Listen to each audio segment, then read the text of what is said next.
یا اسلام کے ماننے والے یا میرے قریبی لوگ اس حالت میں پکڑا جاتا تو شاید میری محبت ان کے دل کے اندر اور اس کی محبت میرے دل کے اندر آ جاتی، اور اس کی وجہ سے اگر چھوڑ دیا جاتا تو پھر اس طرح کا ظلم ہوتا رہتا۔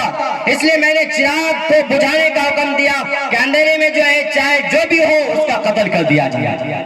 کافر آپ نے الحمدللہ کیوں کہا؟ کہا الحمدللہ اس لیے میں نے پڑھا کہ جب میں نے چہرے کو دیکھ لیا تو اللہ تعالیٰ کا شکر ادا کیا کہ اللہ تیرا بہت بڑا شکر ہے کہ میرا خاندان اور میرے قبیلے کے لوگ اس گناہ میں ملوث نہیں تھا۔ پھر اس سے تیسرا سوال جو کیا، کہا وہ تیسرا سوال کہ آپ اس کے سامنے کھانا کیوں کھائے؟ کہا کہ کھانا اس لیے کھایا جب میں نے آپ کے زبان سے اس طرح کی بات سنی تھی تو اسی وقت یہ طے کر لیا تھا جب تک کہ ظالم کو قتل نہ کر دیں گے اس وقت تک ہم کھانا نہیں کھائیں گے۔ 2 دن سے بھوکے ہیں، اس لیے مجھے بھر پیٹ کھانے کا موقع ملا۔ یہ امیر المومنین رضی اللہ تعالیٰ عنہ کی خلافت اور حکومت ہے کہ ظالموں کو، ظلم کرنے والے کو بخشا نہیں جاتا۔ آج ظالموں کو بڑھاوا دیا جا رہا ہے، کسانوں کے سینے کے اوپر گاڑیاں چلائی جا رہی ہیں اور اس ظالم کو کھلے عام آزاد دیا جا رہا ہے۔ وہ جو ہے کھلے عام گھوم رہے ہیں، اس کے اوپر کوئی کارروائی نہیں ہو رہی ہے۔ اس لیے ان ساری اندھے حکومتوں کو ہمارے امیر المومنین رضی اللہ تعالیٰ عنہ کی خلافت کو جاننا چاہیے، ان کی خلافت کو پڑھنا چاہیے۔ قرآن کریم کی جس آیت کی میں نے تلاوت کی، قل هو اللہ احد اللہ الصمد لم یلد ولم یولد ولم یکن له کفوا احد،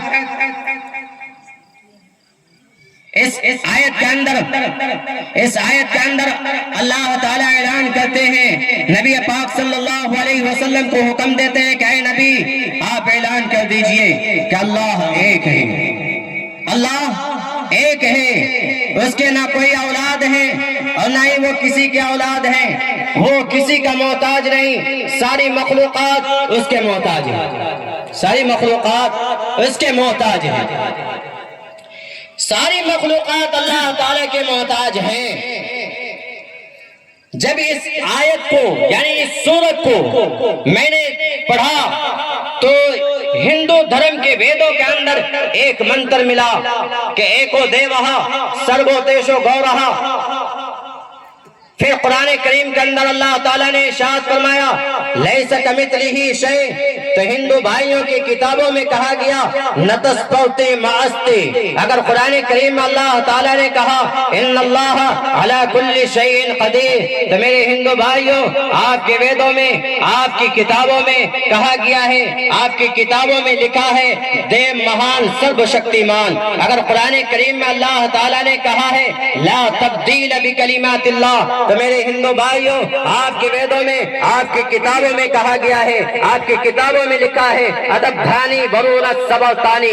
اگر قرآن کریم کے اندر اللہ تعالیٰ نے کہا ہے ما کان محمد ابا احد من رجالکم ولکن رسول اللہ وخاتم النبیین، تو میرے ہندو بھائیوں آپ کے ویدوں میں، آپ کی کتابوں میں لکھا ہے اسم اللہ ملے مترا ورولا دیبیانی دھتا اللہ ورون متر استیجس کامیا اوتار مندرو اوتار مندرو۔ میرے ہندو بھائیوں اگر قرآن کریم کے اندر اللہ تعالیٰ نے کہا ہے ان کنتم تحبون اللہ فاتبعونی یحببکم اللہ، تو میرے ہندو بھائیوں آپ کی کتابوں میں لکھا ہے ویتا ہمی پرش مہانی ماتتیو ورونا تپس پرستات انیایا۔ اگر قرآن کریم کے اندر اللہ تعالیٰ نے کہا ہے الیوم اکملت لکم دینکم واتممت علیکم نعمتی ورضیت لکم الاسلام دینا، تو میرے ہندو بھائیوں آپ کی کتابوں میں لکھا ہے یگیم پر چجابیوم صددت تتونی بھوشتی کبورتا پربیم قدم قدست بھارتی، یعنی یہ ساری باتیں ان کی کتابوں کے اندر لکھی ہے، اور ان کے علاوہ بھی بے شمار منتر ہیں